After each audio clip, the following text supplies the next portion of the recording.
하나님의 말씀은 디모데전서 4장 6절에서 16절까지의 말씀입니다. 예수님의 좋은 일꾼이라는 제목으로 우리가 함께 은혜를 나눴으면 합니다. 예전에 제가 종종 말씀을 드렸지만은 시골교회나 개척교회에 공사를 하는 것을 도우러 다닐 때가 좀 있었습니다. 요즘엔 근래에는 좀 안 가봤는데 이제 보수를 받거나 대가가 있는 일도 아니고요. 그냥 부족한 시간을 쪼개서 하는 봉사이기 때문에 최대한 빨리 가서 일을 진행할 필요가 있고요. 또 그렇다고 해서 하나님의 교회인데 그냥 무책임하고 성의 없게 빨리만 할 수도 없기 때문에 사실은 정신적이나 육체적으로 굉장히 에너지를 소모해야 되는 일들입니다. 그런데 때로는 일의 경중보다 더 중요한 게 뭐냐? 일을 하는 사람과의 호흡이 더 중요하다는 걸 늘 느낍니다. 그래서 호흡을 잘 맞는 사람과 일을 하잖아요. 그러면 일의 속도도 빠르고 즐겁게 일을 할 수 있지만요. 반면에 호흡이 맞지 않는 사람하고 일을 하게 되어지면은 이런 사람을 만나면 시간과 에너지를 많이 쓰면서도 일의 속도는 굉장히 느려져요. 그렇기 때문에 힘이 더 들 수밖에 없는 거예요. 여러분, 일을 하는 데 있어서 도움이 되는 분들의 유형을 보면 첫 번째는요, 제가 계획한 일에 대해서 신뢰하고 또 어떤 것이든 도움을 요청하면 굳이 자세하게 설명하지 않아도 알아서 다 해주는 분들이 있어요. 뭐 기술적으로도 충분하겠죠. 두 번째는 일에 대한 어떤 이해도 없고 기술적인 수행 능력은 굉장히 부족해요. 그래서 하라고 하는 일만 해야 돼요. 그런데 힘도 월등해서 뭡니까? 그런데 힘을 많이 쓰고 어려운 일들, 이런 일들도 적극적으로 해주는 분들이 있어요. 참 고맙죠. 제가 봉사를 하러 가면은 몇몇 목사님들이 계신데 그 목사님들은 뭐 지금은 괜찮은데도 불구하고 과거에 허리가 많이 아프고 그랬다라는 이유 때문에 조금만 뭐 무거운 물건을 들으려고 하면 목사님 놔두세요. 우리가 날릴게요. 그래. 속으로 내가 더 힘이 센 것 같은데 이런 생각도 하는데 슬며시 또 놔둘 때도 있어요. 같이 할 때도 있죠. 왜냐하면 제가 다른 일을 또 많이 해야 되기 때문에 바쁘니까 그럼 그건 목사님들이 도와주세요. 그럼 저는 다 제 일 하겠습니다. 이렇게 되어지는 거예요. 여러분, 그 중에는 또 어떤 사람들이 있냐면 저보다 기술도 좋고 힘도 월등해요. 그런데 함께하면 늘 즐겁게 일을 하고요. 협조를 해주기 때문에 이런 분들하고 일을 하면 굉장히 빠르고 만족스러운 결과를 얻게 돼요. 반면에 힘이 드는 유형을 보면요. 어떤 유형이냐면 첫째는 믿고 따르기보다는 자기 의견을 말하고 따집니다. 그래서 자꾸만 설명하는데 시간을 들여야 돼요. 이해를 시키기 위해서 힘을 빼고 고생을 하는 어려움들이 있어요. 일은 안 하면서. 이런 유형들은 말을 많이 하면서도 늘 비협조적이고 수동적이에요. 그런 태도로 참여하기 때문에 오히려 방해가 되고 거슬리는 경우가 너무 많습니다. 두 번째는요, 조금만 힘들거나 어려워도 안 된다, 못 된다, 뭐 이런 말을 반복합니다. 그러면서 뒤로 빠지고 미루고 이렇게 무성의하고 부정적인 태도로 임하는 사람들이 있어요. 여러분, 이런 사람들은요, 어떤 식이냐면 여러분도 가정에서 뭐 어디서 다 경험해 봤거든요. 빗자루질만 시켜도 조금 쓸다가 그냥 놓고 가버리고, 뭐 물건 좀 옮겨놔라 그러면은 한 두어 개 날르고 그냥 사라져 버립니다. 무슨 얘기예요? 말 안 듣는 아이들 청소시키는 거하고 다를 바가 없어요. 똑같아요. 그 중에서는요, 정말 이것도 저것도 안 되고 방해만 되니까 안 왔으면 하는 사람도 있어요. 그런 사람들은 사실은 도움을 준다고 얘기하고 그래도 제가 거절을 하게 되어집니다. 여러분, 왜 이런 얘기를 하냐면 어떤 일을 하든지 좋은 결과를 얻기 위해서는 그 일에 적합하고 도움이 되는 일꾼이 필요하고요. 또 그 일을 하고자 하는 열정을 가진 사람이 일을 해야 된다라는 거예요. 하나님의 일에도 마찬가지라는 거예요. 자, 사도행전 13장 5절을 보면 하나님의 말씀을 전하는 바나바와 사울이 1차 선교 여행을 가는데 그 여행길에 마가 요한이라는 사람을 수행원으로 두었다고 합니다. 바나바의 조카죠. 그런데 사도행전 13장 13절에 가서 보면 밤빌리아에 있는 버가라는 도시에서 요한은 그들에게서 떠나 예루살렘으로 돌아갔다라고 이야기합니다. 그리고 1차 선교여행이 끝나고 사도행전 15장 36절에서 38절을 보면 바울이 바나바와 함께 2차 선교여행을 계획을 하게 되는데요. 바나바는 마가라 하는 요한을 데려가려고 했지만 바울은 자기들을 떠나 함께 일하러 가지 아니한 자를 데리고 가는 것이 옳지 않다. 무슨 얘기? 합당하지 않다, 필요하지 않다, 적합한 일꾼이 아니다 이거예요. 그래서 분란이 생기고 결국엔 갈라지는 일이 벌어진 거예요. 여러분, 그런데요, 놀랍게도 시간이 흐릅니다. 그리고서 바울이 감옥에 갇혀 있을 때 골로새서 4장 10절을 보면 바울이 나와 함께 갇힌 아리스다고와 바나바의 생질 마가와 이렇게 얘기합니다. 지금 바울과 함께 복음을 전하다가 감옥에 갇혀 있는 사람이 누구라고요? 바나바의 생질이었던 그때 그 마가라는 인물인 거예요. 그리고 또 뭐라고 하냐면 이 마가에 대하여 너희가 명을 받았음에 그가 이르거든 영접하라 라고 얘기합니다. 또 빌레몬서 1장 24절을 보면 이 마가를 나의 동역자 마가라고 이렇게 얘기하고 있고요. 그리고 디모데후서 4장 11절에 가서는 네가 올 때에 마가를 데리고 오라. 그가 나의 일에 유익하니라 이렇게 말씀합니다. 복음 전도에 합당하지 못하다고 여겨졌던 이 마가가 나중에는 바울과 함께 복음을 전하는 동역자가 되어졌다는 것이고요.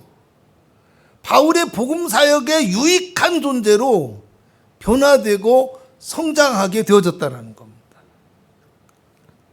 여러분, 디모데전서 이 성경은 사도 바울이 에베소 교회에 남겨놓은 사역자로 남겨놓은 믿음의 아들 디모데에게 쓴 목회 서신이라고 볼 수 있는데요.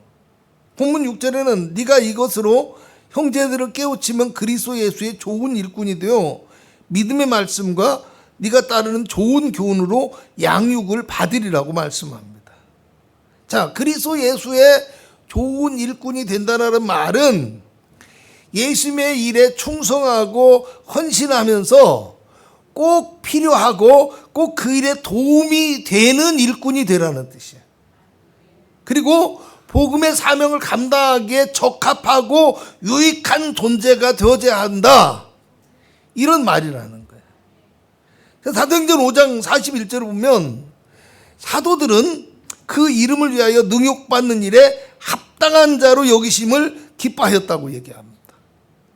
또 데살로니가후서 1장 11절에도 우리 하나님이 너희를 그 부르심에 합당한 자로 여기시고 모든 선을 기뻐하고 믿음의 역사를 능력으로 이루게 하셨다고 합니다.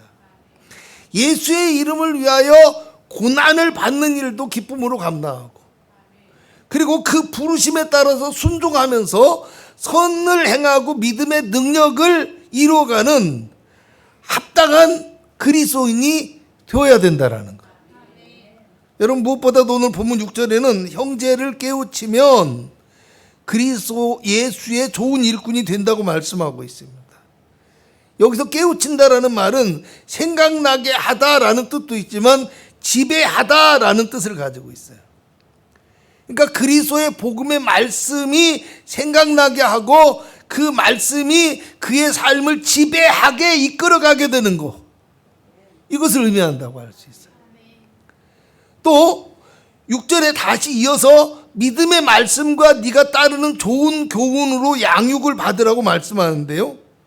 여기서 네가 따르는 좋은 교훈 했을 때 이 따른다라는 말은 이해하다라는 뜻과 함께 실천하다라는 뜻을 가지고 있어요.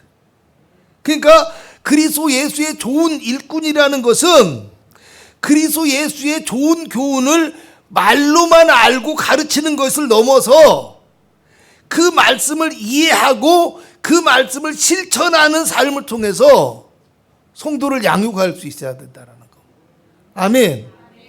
한마디 말보다, 1000마디 말보다 한 번에 보는 거 실천하는 게 중요하잖아요. 그죠? 말보다 실천이 중요하다는 거. 본문 11절에도 너는 이것들을 명하고 가르치라고 말씀하고 있고요. 13절에 가서도 읽는 것과 권하는 것과 가르치는 것에 전념하라고 말씀합니다. 그러니까 그리스도의 일꾼이 해야 될 일은 오직 복음의 말씀을 전하고 가르치는 것이며 그 말씀으로 형제를 깨우치고 양육하기 위해서 전념해야 된다라는 거예요. 전념. 그리고 여기서 우리가 알아야 될, 다시 생각해야 될 중요한 것이 무엇이냐? 이 복음의 말씀은 단지 지식이나 말로 전하고 가르치는 것을 넘어서야 된다라는 겁니다. 무슨 얘기예요? 먼저 자기 자신이 삶을 통해서 실천함으로 나의 가르침의 말씀을 듣는 사람에게 적용되어서, 아멘, 말씀이 그들의 삶을 지배할 수 있도록 만들어야 그게 진짜 일꾼이고 진짜 지도자라는 사실입니다.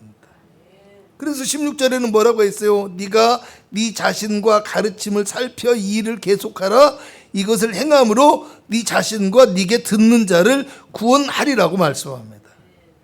자기 자신의 믿음을 먼저 살펴보고 바르고 온전한 하나님의 말씀을 전함으로 말씀을 전하는 자와 받는 자가 다 같이 구원을 받게 될 것이라는 거예요. 할렐루야. 여러분, 만약에 내가 다른 사람을 구원하고 정작 나는 구원을 받지 못한다면 얼마나 안타까운 일이겠습니까? 그렇잖아요?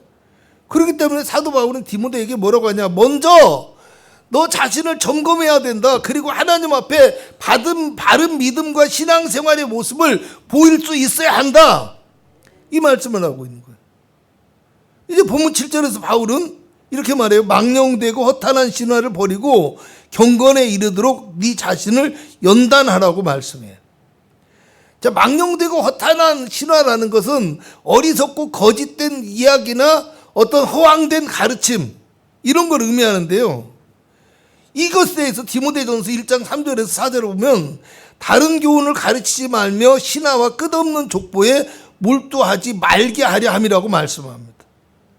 이것은요, 무엇이냐면 초기 기독교회에 침투한 어떤 유대주의, 유대의 율법주의와 또 영지주의, 이것들의 영향을 받은 거짓 교사들의 주장과 가르침에 우리가 흔들려서는 안 된다라는 거예요, 성도들에게. 아멘. 그러면서 사도 바울은 이어서 이런 뭐라고 하냐면 이런 것은 믿음 안에 있는 하나님의 경륜을 이룸보다 도리어 변론을 내는 것이라, 이렇게 말씀해요. 그러니까 다툼만 일으킬 뿐이라는 거예요. 다툼만. 뭐 율법주의나 영지주의 이런 허탄한 신화 같은 거. 여러분, 교회 안에서도 우리가 믿음 생활을 하면서 주님의 말씀이 중심이 돼야 돼요. 아멘. 뭐 어디 목사는 이렇다더라, 어느 교회는 이렇다더라. 여러분, 그리스도 안에서는요, 좋은 것이 더 많음을 기억하시기 바랍니다. 세상 단체나 세상 종교보다는요, 아무리 그래도 교회 안이 더 깨끗하고 교회 안이 더 성스럽고요, 교회 다니는 사람이 조금이라도 나아요. 아멘. 제가 목회자니까 목사님들의 세계에서도 뭐 다툼도 있고 뭔가 알력도 있고 뭔가 부정적인 것도 있잖아요. 있을 때가 있어요. 어떤 때는 좀 은혜스럽지 못하다 할 때도 있어요. 그런데 제가 늘 느끼는 것은 그래도 목사님은 목사님이구나. 할렐루야. 그런 걸 늘 느껴요. 여러분, 우리도 마찬가지죠. 그래도 성도는 성도구나 하면서 우리가 서로 감싸고 이해하며 그리스도 안에서 선을 행할 줄 아는 믿음의 사람이 되어야 된다 라는 것을 아시기 바랍니다. 헛된 이야기들에 쏠려가지고 무엇이 어떻다더라, 무엇이 좋다더라 하고 이리 갔다 저리 갔다 하면요, 우리는 그냥 아무것도 아닌 존재가 되어질 수 있어요. 그러나 우리가 끝까지 어떤 상황 속에서도 흔들리지 않고 믿음으로 주님을 바라보면서 살아간다면 우리 안에 계신 주님이 나를 인도하시고 성령으로 이끌어 주셔서 참된 하나님의 축복 가운데로, 언약 가운데로 이끌어 주심을 믿으시기 바랍니다. 그리고 또 4장 5절 1절에서 5절에는 뭐라고 나왔냐면요, 디모데전서예요. 4장 1절에서 5절에는 후일에 어떤 사람들이 믿음에서 떠나 미혹하는 영과 귀신의 가르침을 따르리라 하셨으니 자기 양심의 화인을 맞아서 외식함으로 거짓말하는 자들이라, 이렇게 말씀해요. 자, 미혹하는 영과 귀신의 가르침을 따르는데 양심의 화인을 맞아서 외식함으로 거짓말하는 자들이라는 거예요. 그것을 설명하는 것이 3절에서 5절인데, 혼인을 금하고 어떤 음식물은 먹지 말라고 할 터이나 음식물은 하나님이 지으신 바니 믿는 자들과 진리를 아는 자들이 감사함으로 받을 것이니라. 하나님께서 지으신 모든 것이 선함에 감사함으로 받으면 버릴 것이 없나니 말씀과 기도로 거룩하여 짐이라. 아멘. 그러니까 성도가 거룩함에 이르는 것은 한마디로 금욕주의나 율법을 지켜서 그 행함으로 되어지는 것이 아니라 하나님의 말씀과 기도로 거룩해진다라는 거. 아멘. 그러니까 다른 사람은 판단하면 안 돼요. 형제의 작은 행동을 가지고 옳고 그름을 자꾸 얘기하면 안 돼요. 그잖아요. 어떤 사람이 실수로 어떻게 하다 보니까 그냥 분위기에 취해서 뭐 어디 가서 우상에게 절하고 드려진 음식을 먹었다 이거예요. 모르고 먹을 수도 있고 알고 먹을 수도 있어요. 근데 그것이 다 하나님의 음식이라고 생각하면 내가 이해 못할 것이 없어요.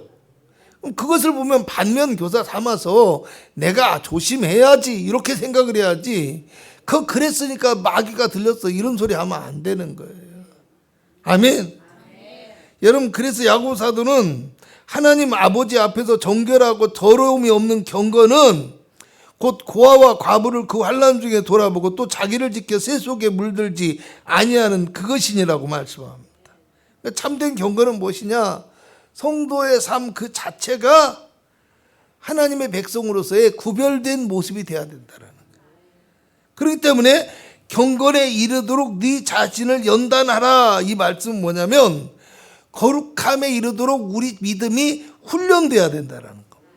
그리고 우리 믿음이 단련이 되어져서 믿음을 지키며 살아가는 습관이 돼야 된다는 겁니다. 그러므로 인해서 말씀대로 살아가는 삶이 우리에게 어렵고 힘든 것이 아니라 당연한 것처럼 여겨져야 된다는 겁니다. 아멘.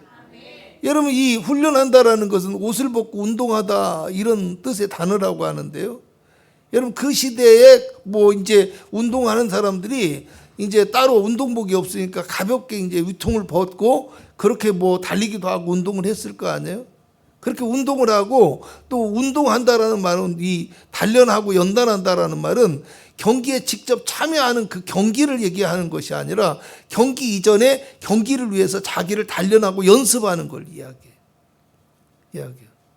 제가 작년에 옆구리 다치는 바람에 뭐 체중이 늘어나고 해서 복잡한 TMI지만 허벅지 햄스트링 왔다가 그 다음에 다 낫고서 나갔는데 종아리가 또 터지고 막 그랬잖아요. 제가 가만히 분석을 하면서 그런 생각을 했어요. 왜 이렇게 연속적으로 터졌을까? 왜 그랬을까? 그런데 그런 게 있더라고요. 평생을 한 번도 이렇게 근육 부상을 입어본 적이 없어요. 뭐 부딪혀가지고 누구한테 채여가지고 뭐 다친 적은 좀 한두 번 있어도 한 적이 없어요. 근데 왜 그랬을까? 그런데 과거에는요, 제가 몸도 아프고 그랬잖아요. 그러니까 이 체력이 충분히 닿지를 않았어요. 그러니까 운동장에 가서 마음껏 뛰지를 못했어요. 마음껏 뛰지를. 그런데 운동을 오랫동안 계속하면서 몸이 단련되다 보니까 이제는 운동장에서 웬만큼 뛰어도 힘이 들지는 않은 거예요. 막 뛰는 거예요. 막 뛰는 거. 그런데 여러분, 이 옆구리 갈비뼈가 나가가지고 한 몇 개월 동안 아예 운동을 하지도 못하고 뭐 숨쉬기만 하고 살다가 체중이 5kg 이상 부른 상태에서 운동장에 갔는데 뛸만 하니까 정신없이 뛴 거예요. 근육이 따라주지 못한 거. 그래서 요즘엔 제가 굉장히 조심을 하면서 이제 다시 단련을 하고 있는데 어떻게 될지는 저도 장담을 못 하겠어요. 그런데 중요한 것은 단련이라는 게 그런 거다라는 겁니다. 우리가 믿음이 단련되어서, 아멘, 우리의 삶에 어렵고 힘든 것조차도 당연한 것으로 여기고 할 뿐만 아니라 그것이 어렵고 힘든 것이 아니어야 된다라는 겁니다. 내가 왜 이렇게 해야 돼? 내가 왜 주일날 힘들게 나가야 돼? 내가 왜 기도해야 돼? 내가 왜 하나님 앞에 드려야 돼? 헌신해야 돼? 이것이 아니라 조금은 어렵고 힘들고 부담스러울지라도 그것이 나에게 당연한 것이다. 아멘. 이렇게 여길 수 있는 믿음의 사람이 되어져야 된다. 나는 사실을 믿으시기를 주님의 이름으로 축복함. 그래서 8절에는 경건은 범사에 유익하니 금생과 내생에 약속이 있느니라고 말씀하고요. 10절에는 이를 위하여 우리가 수고하고 힘쓰는 것은 우리 소망을 살아계신 하나님께 두미니 곧 모든 사람 곧 특히 믿는 자들의 구주시라고 말씀합니다. 그러니까 경건함에 이르도록 수고하고 힘쓰는 이유가 살아계신 하나님께 소망을 두고 살아가기 때문이고 예수 그리스도의 약속을 바라보기 때문이라는 말입니다. 여러분 베드로전서 1장 3절에서 4절에는요. 그의 많으신 긍휼대로 예수 그리스도를 죽은 자 가운데서 부활하게 하심으로 말미암아 우리를 거듭나게 하사 산 소망이 있게 하시며 썩지 않고 더럽지 않고 쇠하지 아니하는 유업을 있게 하시다니 곧 너희를 위하여 하늘에 간직하신 것이라고 말씀합니다. 여러분 성도는요. 세상 속에 소망을 두고 살아가는 사람이 아니라 하나님의 나라에 소망을 두고 살아가는 하나님의 도성에 속한 사람이라는 것을 반드시 기억하시기 바랍니다. 그래서 사도 바울도 빌립보서 3장 20절에서 21절에 뭐라고 했냐면 우리의 시민권은 하늘에 있는지라 거기로부터 구원하는 자 곧 주 예수 그리스도를 기다리노니 그는 만물을 자기에게 복종하게 하실 수 있는 자의 역사로 우리의 낮은 몸을 자기 영광의 몸의 형체와 같이 변나게 하시리라고 고백합니다. 그러니까 이 땅에 소망을 두고 살아가는 사람이 아니라 하나님 나라에 소망을 두고 살아가는 사람이기 때문에 우리가 어떤 고난과 유혹도 이기고 믿음으로 살아갈 수 있다는 거예요. 바울은 결국 무슨 말을 하고자 하냐면 그리스도 예수의 좋은 일꾼은 하늘의 소망을 두고 살아가는 성도가 되도록 믿음의 말씀과 좋은 교훈으로 가르쳐 양육하는 사람이 되어야 된다는 겁니다. 그런데 여기서 중요한 것은 너 자신이 믿음의 본이 되는 성숙함에 이르러야 된다는 거예요. 할렐루야. 여러분 12절을 보면요. 누구든지 너의 연소함을 업신여기지 못하게 하라고 말씀하는데요. 그러니까 네가 어리다고 우습게 생각하지 말라. 네 말 안 듣는 사람이 되지 말게 하라. 뭐 이런 얘기겠죠. 12절에서 15절의 말씀을 한마디로 설명한다면 누구든지 너의 연소함을 업신여기지 못하게 하라. 이 말은 어른답게 행동하라. 이거예요. 할렐루야. 자, 옆에 사람 보고 인사 한번 합니다. 어른답게 행동합시다. 어른답게 말하고 행동하고 생각합시다. 할렐루야. 여러분 오늘 내 연소함을 업신여기지 못하라는 말에 이어서 뭐라고 하냐면 오직 말과 행실과 사랑과 믿음과 정절에 있어서 믿는 자에게 본이 되어 내가 이를 때까지 읽는 것과 권하는 것과 가르치는 것에 전념하라라고 얘기를 해요. 그러니까 무슨 얘기를 하는 거냐면 믿음을 말로 가르치는 것이 아니라 삶에서 본이 됨으로 가르치는 사람이 되어야 된다는 거예요. 또 15절에는 이 모든 일에 전심전력하여 너의 성숙함을 모든 사람에게 나타나게 하라고 합니다. 여기서 나타나게 한다라는 말은 빛나게 하고 드러나게 한다는 뜻이에요. 그러니까 그리스도인의 믿음과 삶은 내가 원하든지 원하지 않든지 간에 세상 속에 보여지고 드러나게 되어져 있어요. 아멘. 보고 있는 거예요. 나의 삶의 모습을, 나의 믿음의 모습을 내 자녀가 보고 내 이웃이 보고 나와 함께 동행하는 사람들이 다 보는 거예요. 세상의 사람들. 할렐루야. 그리고 그 삶의 현장에서 어떤 식으로든 본이 되어지는 거예요. 아멘. 여러분 그래서 제가 가끔 이런 얘기를 해요. 엄마와 아빠의 성격이 좋고 엄마 아빠의 의식이라든가 삶의 모습이 건강하면 자녀들은 학창시절에 약간은 좀 소굴적이거나 문제가 있어도 크고 나면 다 괜찮아진다라는 거예요. 왜? 말로 듣고 이웃에게 뭐 영향을 받고, 이것보다 더 중요한 게 가장 가까운 가정에서 어려서부터 몸에 배어있는 삶을 통해서 배우고 본이 되어진 것들이 그 자녀에게 똑같이 가기 때문에, 제가 20대 때 제일 싫어한 게, 너는 어쩜 그렇게 너가 아버지하고 똑같이 말하냐, 어쩜 너는 네 형하고 목소리가 똑같냐. 세상에 싫은 말이었어. 그렇게 닮아간다는 얘기, 닮아간다. 할렐루야. 여러분, 닮아간다 얘기를 했는데요, 또 믿음에 있어서 본이 되고 성숙해야 된다고 얘기했잖아요. 근데 제가 말씀을 처음 시작할 때 여러 가지 얘기를 하면서 결론적으로 마지막에 이런 이야기를 했어요. 함께 일을 하기 힘든 사람을 가리켜서 아이들에게 청소를 시키는 것과 같다고 해서 청소를 시키는. 여러분, 나이가 많거나 믿음의 연조가 높고요, 내가 어떤 직분을 받았다고 해서 내가 성숙함의 표를 가지고 있다고 생각해서는 안 돼요. 아멘? 그러니까 내가 목사라고 해서 뭐 더 낫다 생각하면 안 된다라는 거. 성숙한 형도는요, 힘이 들고 어렵다고 포기하는 사람이 아니라 끝까지 자신의 사명을 감당하면서 세상 속에 믿음의 능력을 보일 수 있어야 되고, 믿음의 가치를 증명해서 나타낼 수 있는 사람이 돼야 된다라는 겁니다. 그렇기 때문에 이 모든 일에 전심전력하여 너의 성숙함을 모든 사람에게 나타내게 하라는 이 말씀은 우리 삶에 믿음의 노력이 그만큼 필요하다라는 겁니다. 아멘.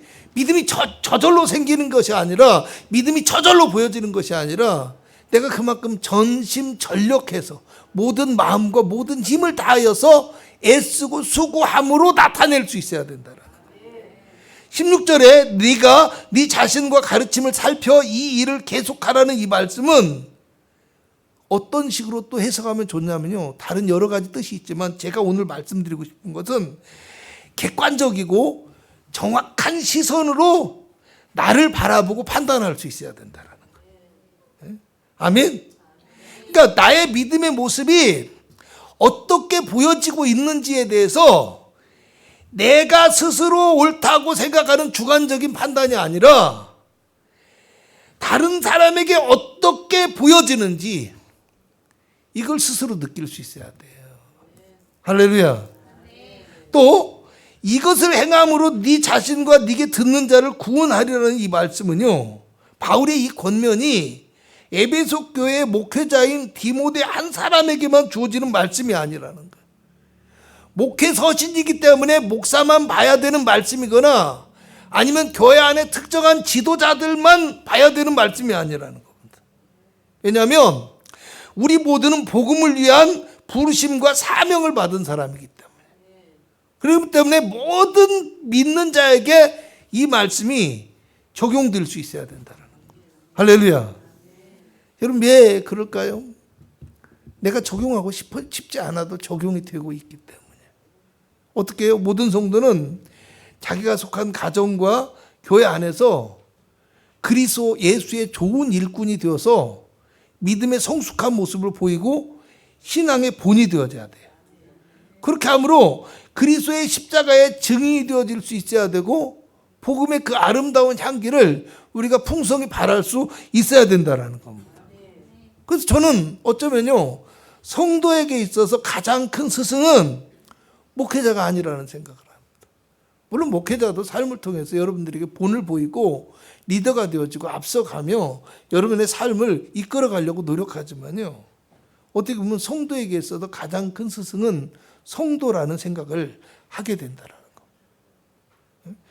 여러분, 말씀과 기도로서 가르치는 이 영적인 스승은 목회자라고 한다면, 그죠? 삶을 통해서 보여주는 거룩함에 이르는 진짜 영성, 삶에서 하나님 앞에 드려지고 삶을 통해서 우리의 믿음을 고백하는 그 진짜 영성은 나와 가장 가까운 곳에 있는 가정과 우리의 삶에서 치열한 믿음의 싸움을 싸워가는 성도를 통해서 배울 수 있는 것이 아니냐라는 겁니다. 할렐루야. 그러니까 내가 지금 가정의 믿음이 있는 거예요. 선생님이 자녀들을 가르치는 것이 아니라 내가 큰 스승이에요. 가장 큰 스승. 그걸 알고 우리가 책임감 있는 자세를 가져야 된다는 겁니다.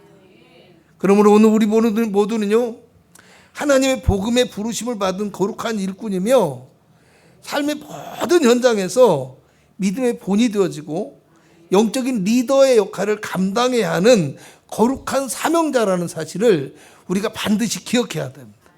그래서 나의 삶의 모든 곳에서 우리가 그리스도 예수의 좋은 일꾼이 되어져서 그렇게 살아가는 성숙한 믿음의 성도가 되어질 수 있어야 된다 라는 사실을 여러분 다시 한번 생각하시고 기억하시며 마음에 두고 돌아가시길 주님의 이름으로 축복합니다.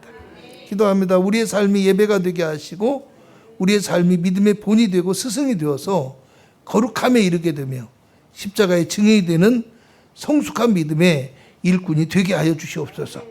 눈에 보이는 것들에 마음이 빼앗기거나 실망하지 않게 하여 주시고 어린아이와 같은 마음을 벗어버리고 성숙한 믿음의 어른이 되게 하여 주시옵소서. 눈앞에 작은 이익에 따라 흔들리는 것이 아니라 하늘의 영원한 소망을 바라보므로 담대하고 굳센 믿음의 일꾼이 되어 살아가는 복된 믿음의 자녀가 되게 하여 주시옵소서. 오늘 우리가 가지고 나온 모든 문제와 어려움과 기도의 제목을 들어 응답하여 주시기를 원하옵니다. 성령으로 충만케 하여 주옵시고 기도하고 간구할 때 성령이 도우시는 은혜가 넘치게 하여 주시옵소서. 예수님의 이름으로 기도합니다. 아멘.